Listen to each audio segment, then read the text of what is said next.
Good evening. Welcome back to the shed. Thank you for joining me again on this reading of The Lion, the Witch, and the Wardrobe by C.S. Lewis. When we last left off the children, they had met up with Aslan at the stone table, and they had taken upon their weapons given to them. They were attacked by a wolf, and Peter had slain them. So now let us continue with chapters 13 and 14 in The Lion, the Witch, and the Wardrobe. Chapter 13. Deep Magic from the Dawn of Time. Now we must go back to Edmund, where he had been made to walk far further than he had ever known that anybody could walk. The witch at last halted in the dark valley, all overshadowed with fir trees and yew trees. Edmund simply sank down and lay on his face, doing nothing at all and not even caring what was going to happen next, provided they would let him lie still. He was too tired even to notice how hungry and thirsty he was.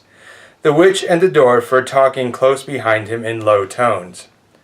"No," said the dwarf.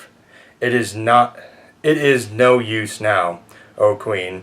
They must have reached the stone table by now. Perhaps the wolf will smell us out and bring us news, said the witch. It cannot be good news, if he does, said the dwarf.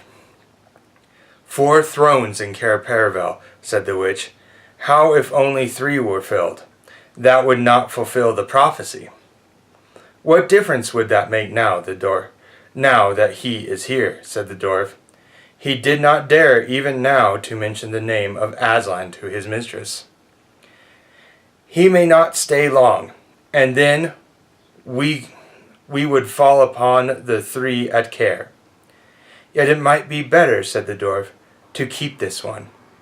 Here he kicked Edmund, for bargaining with. Yes, and have him rescued, said the witch scornfully. Then, said the dwarf, we had better do what we have to do at once. I would like to have done it on the stone table itself, said the witch. That is the proper place. That is where it has always been done before. It will be a long time now before the stone table can again be put to its proper use, said the dwarf. True, said the witch, and then, well, I will begin. At the moment, with a rush and a snarl, a wolf rushed up to them. I have seen them. They are all at the stone table with him. They have killed my captain, Furnace Ulf. I was hidden in the thickets and saw it all. One of the sons of Adam killed him. Fly, fly. No, said the witch. There need be no flying. Go quickly, summon all our people to meet me here as speedily as they can. Call out the giants and the werewolves and the spirits of those trees who are on our side. Call the ghouls and the bogles, the ogres and the minotaurs. Call the cruels, the hags, the spectres, and the people of the toadstools. We will fight. What? I have not still my wand? Will not their ranks turn into stone even as they come on? Be off quickly. I have a little thing to finish here while you are away. The great brute bowed its head, turned, and galloped away. Now, she said, we have no table. Let me see. We had better put it against the trunk of a tree. Edmund found himself being roughly forced to his feet. Then the dwarf set him with his back against a tree and bound him fast. He saw the witch take off her outer mantle. Her arms were bare underneath it and terribly white. Because they were so very white, he could not see much else. It was so dark in this valley under the dark trees. Prepare the victim, said the witch, and the dwarf undid Edmund's collar and folded back his shirt at the neck. Then he took Edmund's hair and pulled his head back so that he had to raise his chin. After that, Edmund heard a strange noise. Whiz, whiz, whiz. For a moment he couldn't think what it was. Then he realized it was the sound of a knife being sharpened. At the very moment he heard loud shouts from every direction, a drumming of hooves and a beating of wings, a scream from the witch, confusion all around him, and then he found he was being untied. Strong arms were around him, and he heard big, kind voices saying things like, "Let him lie down. Give him some wine. Drink this. Steady now. You'll be all right in a minute." Then he heard the voices of the people who were talking not to him, but to one another, and they were saying things like, "Who's got the witch? I thought you had her. I didn't see her after I knocked the knife out of her hand. I was after the dwarf. Do you mean to say she's escaped?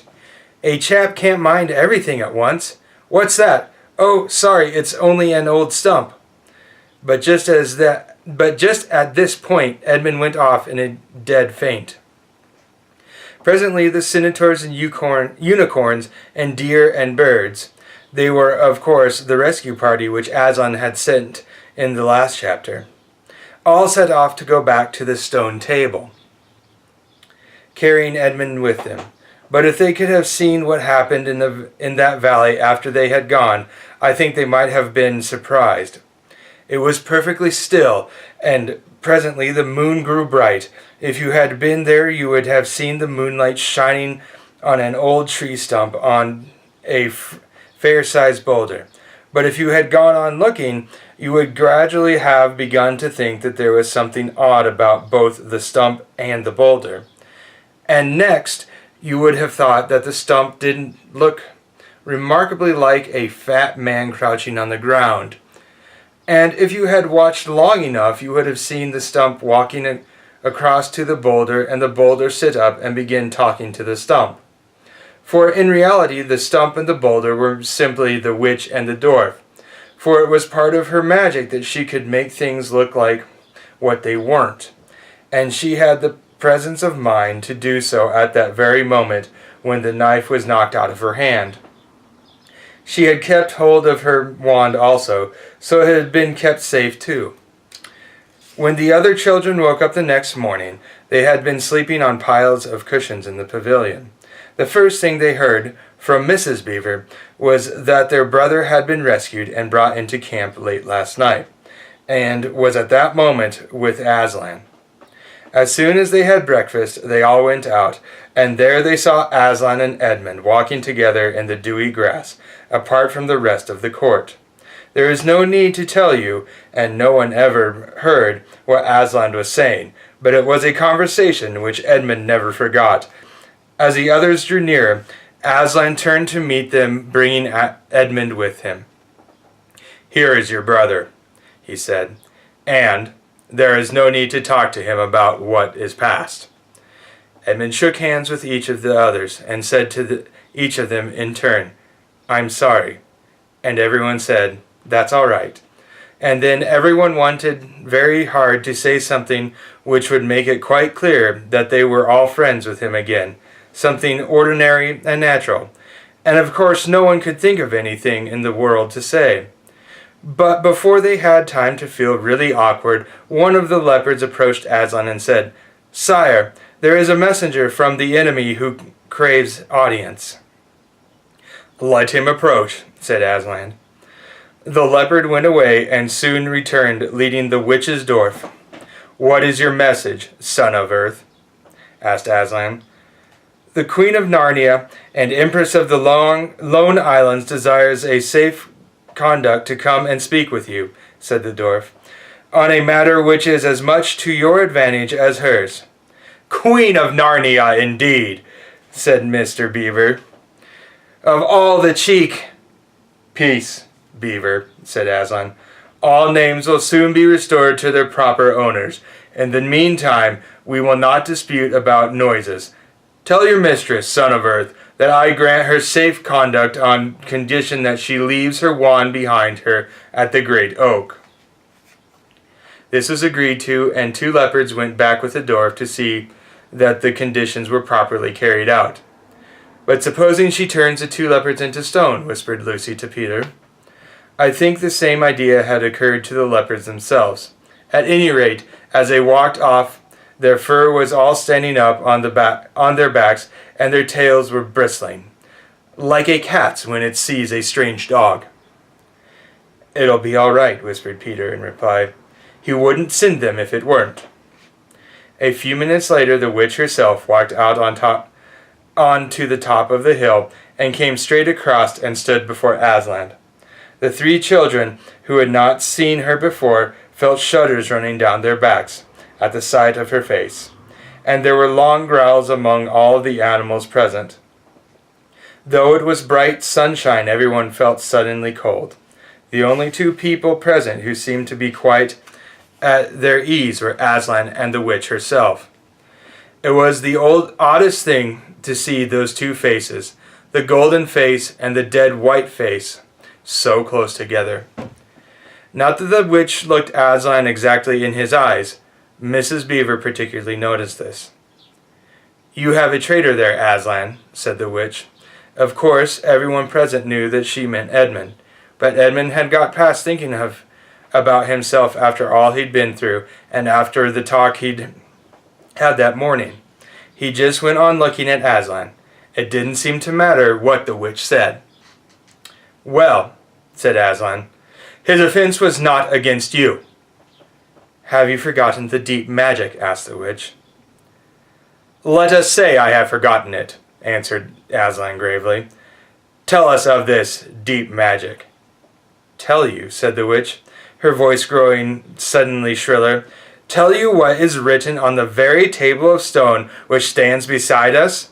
Tell you what is written in letters deep as a spear is long on the trunk of the world ash tree? Tell you what is engraved on the scepter of the emperor beyond the sea? You at least know the magic which the emperor put into Narnia at the very beginning. You know that every traitor belongs to me as my lawful prey, and that for every treachery I have a right to a kill." "Oh," said Mr. Beaver, "so that's how you come to imagine yourself a queen, because you were the emperor's hangman. I see." "Peace, Beaver," said Aslan with a very low growl. "And so," continued the witch, "that human creature is mine. His life is forfeit to me. His blood is my property." "Come and take it then," said the bull with the man's head in a great bellowing voice. "Fool," said the witch with a savage smile that was almost a snarl. "Do you really think your master can rob me of my rights by mere force? He knows the deep magic better than that. He knows that unless I have blood as the law says, all Narnia will be overturned and perish in fire and water." "It is very true," said Aslan. "I do not deny it." "Oh, Aslan," whispered Susan in the lion's ear. "Can't we, you won't, will you? Can't we do something about the deep magic? Isn't there something you can work against it?" "Work against the Emperor's magic," said Aslan, turning to her with something like a frown on his face. And nobody ever made that suggestion to him again. Edmund was on the other side of Aslan, looking all the time at Aslan's face.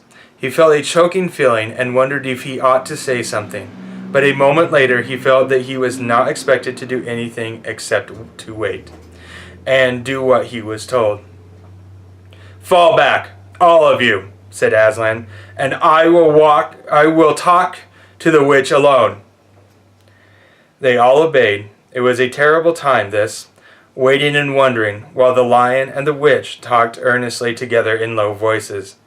Lucy said, "Oh, Edmund," and began to cry. Peter stood with his back to the others, looking out at the distant sea. The beavers stood holding each other's paws with their heads bowed. The centaurs stamped uneasily with their hooves, but everyone became perfectly still in the end, so that you noticed even small sounds, like a bumblebee flying past, or the birds in the forest down below them, or the wind rustling the leaves, and still the talk between Aslan and the White Witch went on. At last they heard Aslan's voice. "You can all come back," he said. "I have settled the matter. She has renounced the claim on your brother's blood. And over the hill there was a noise as if everyone had been holding his breath and had now begun breathing again. And then a murmur of talk. They began to come back to Aslan's throne. The witch was just turning away with a look of fierce joy on her face when she stopped and said, "But how do I know this promise will be kept?" "Wow!" roared Aslan, rising from his throne, and his great mouth opened wider and wider, and the roar grew louder and louder, and the witch, after staring for a moment with her lips wide apart, picked up her skirts and fairly ran for her life. Chapter 14. The Triumph of the Witch. As soon as the witch had gone, Aslan said, "We must move from this place at once. It will be wanted for other purposes. We shall encamp tonight at the fords of Birna." Of course, everyone was dying to ask him how he had arranged matters with the witch, but his face was stern, and everyone's ears were still ringing with the sound of his roar, and so nobody dared. After a meal which was taken in the open air on the hilltop, for the sun had got strong by now and dried the grass, they were busy for a while taking the pavilion down and packing things up. Before 2 o'clock they were on the march and set off in a northwesterly direction, walking at an easy pace, for they had not far to go. During the first part of the journey, Aslan explained to Peter his plan of campaign. "As soon as she has finished her business in these parts," he said, "the witch and her crew will almost certainly fall back to her house and prepare for a siege. You may or may not be able to cut her off and prevent her from reaching it." He then went on to outline 2 plans of battle, one for fighting the witch and her people in the wood, and another for assaulting her castle. And all the time he was advising Peter how to conduct the operation, saying things like, "You must put your centaurs in such and such a place," or "You must post scouts to see that she doesn't do so and so." Till at last Peter said, "But you will be there yourself, Aslan." "I can give you no promise of that," answered the lion, and he continued giving Peter his instructions. For the last part of the journey, it was Susan and Lucy who saw most of him. He did not talk very much and seemed to them to be sad. It was still afternoon when they came down to a place where the river valley had widened out and the river was broad and shallow. This was the fords of Birna, and Aslan gave orders to halt on this side of the water, but Peter said, "Wouldn't it be better to camp on the far side, for fear she should try a night attack or anything?" Aslan, who seemed to have been thinking about something else, roused himself with a shake of his magnificent mane and said, "Eh? What's that?" Peter said it all over again. "No," said Aslan in a dull voice, as if it didn't matter. "No, she will not make an attack tonight." And then he sighed deeply. But presently he added, "All the same, it was well thought of. That is how a soldier ought to think, but it doesn't really matter." So they proceeded to pitch their camp. Aslan's mood affected everyone that evening. Peter was feeling uncomfortable too at the idea of fighting the battle on his own. The news that Aslan might not be there had come at a great shock to him. Supper that evening was a quiet meal. Everyone felt how different it had been last night, or even that morning. It was as if the good times, having just begun, were already drawing to their end. The feeling affected Susan so much that she couldn't get to sleep when she went to bed, and after she had lain counting sheep and turning over and over, she heard Lucy give a long sigh and turn over just beside her in the darkness. "Can't you sleep either?" said Susan. "No," said Lucy. "I thought you were asleep. I say, Susan." "What?" "I have the most horrible feeling, as if something were hanging over us." "Have you? Because, as a matter of fact, so have I." "Something about Aslan," said Lucy. "Either something dreadful some dreadful thing that is going to happen to him, or something dreadful that he's going to do. There's been something wrong with him all afternoon, said Susan. Lucy, what was that he said about not being with us at the battle? You don't think he could have been stealing away and leaving us tonight, do you? Where is he now? Said Lucy. Is he here in the pavilion? I don't think so. Susan, let's go outside and have a look round. We might see him. All right, let's, said Susan. We might just as well be doing that as lying awake here. Very quietly the two girls groped their way among the other sleepers and crept out of the tent. The moonlight was bright and everything was quite still, except for the noise of the river chattering over the stones. Then Susan suddenly caught Lucy's arm and said, Look! On the far side of the campground, just where the trees began, they saw the lion slowly walking away from them into the wood. Without a word, they both followed him. He led them up the steep slope out of the river valley, and then slightly to the left, apparently by the very same route which they had used that afternoon in coming from the hill of the stone table. On he led them, into dark shadows and out into pale moonlight, getting their feet wet with the heavy dew. He then looked somehow different from the Aslan they knew. His tail and his head hung low, and he walked slowly as if he were very, very tired. Then, when they were crossing a wide open place where there were no shadows for them to hide in, he stopped and looked around.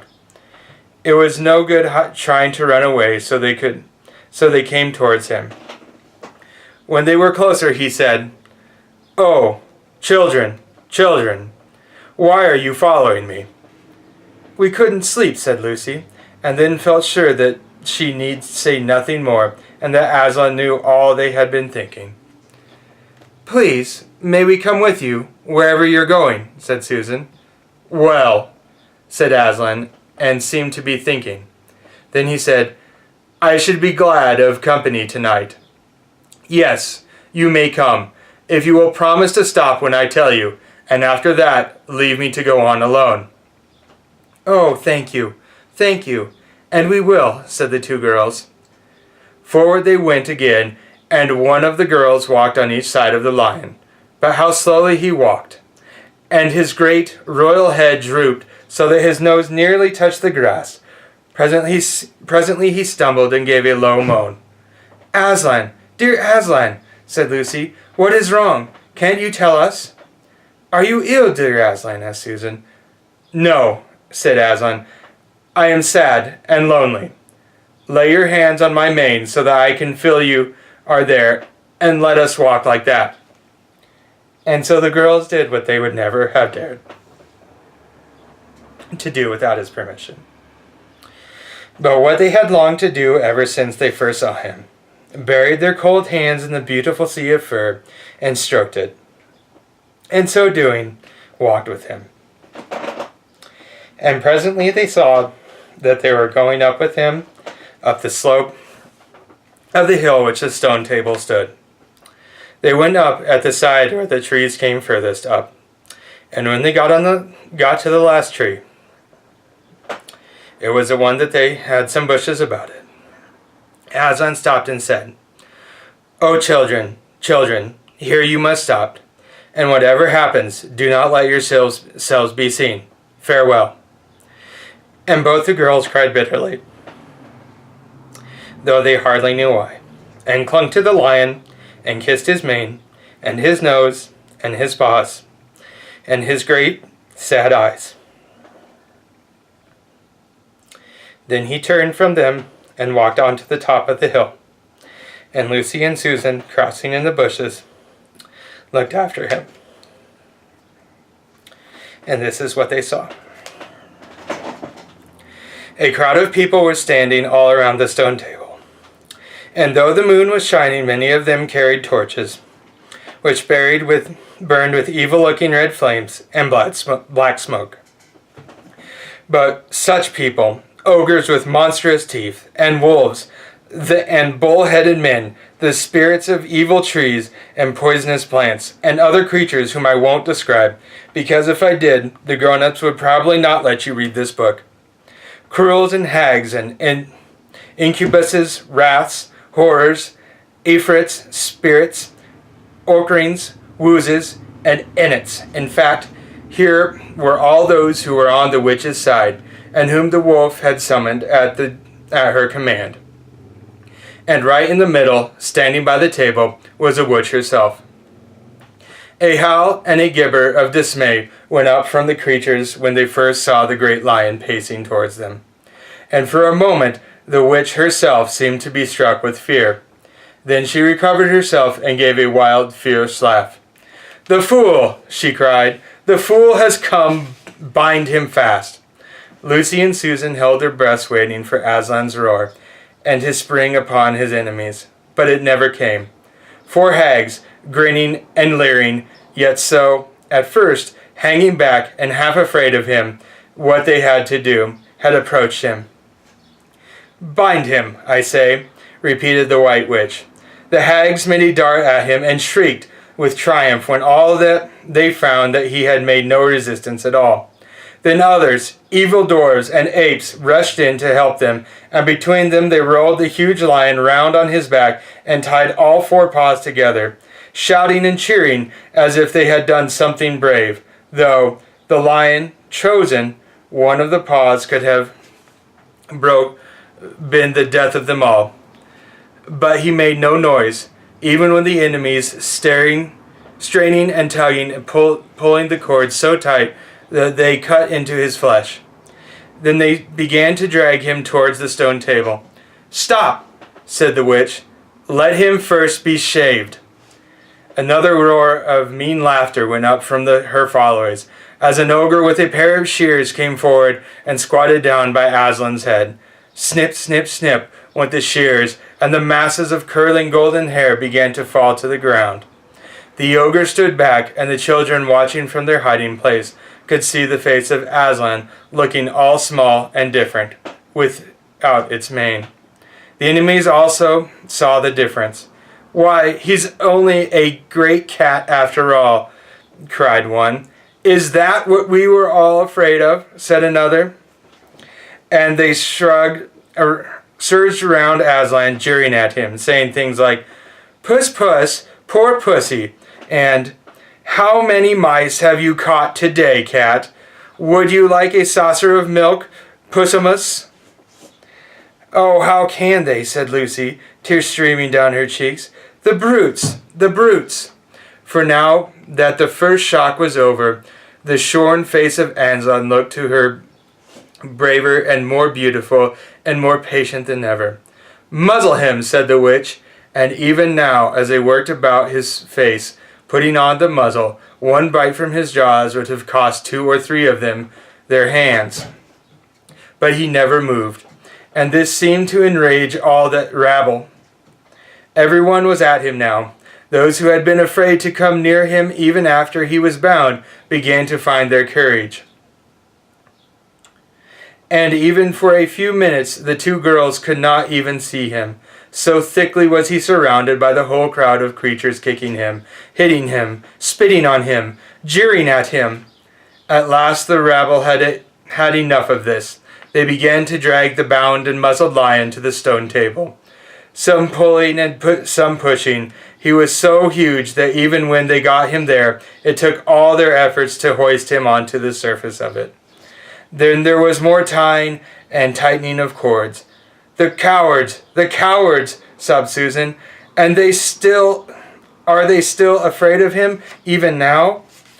When once Aslan had been tied, and tied so that he was really a mass of cords, on the flat stone, a hush fell over the crowd. 4 hags, holding 4 torches, stood at the corners of the table. The witch bared her arms as she had bared them the previous night when it had been Edmund instead of Aslan. Then she bent to whet her knife. It looked to the children what the gleam of the torchlight fell on it, as if the knife were made of stone, not of steel, and it was of a strange and evil shape. At last she drew near, stood by Aslan's head. Her face was working and twitching with passion. But his looked up at the sky, still quiet, neither angry nor afraid, but a little sad. Then, just before she gave the blow, she stooped down and said in a quivering voice, "And now who has won, fool? Did you think that by all this you would save the human traitor? Now I will kill you instead of him, as our pact was, and so deep magic will be appeased.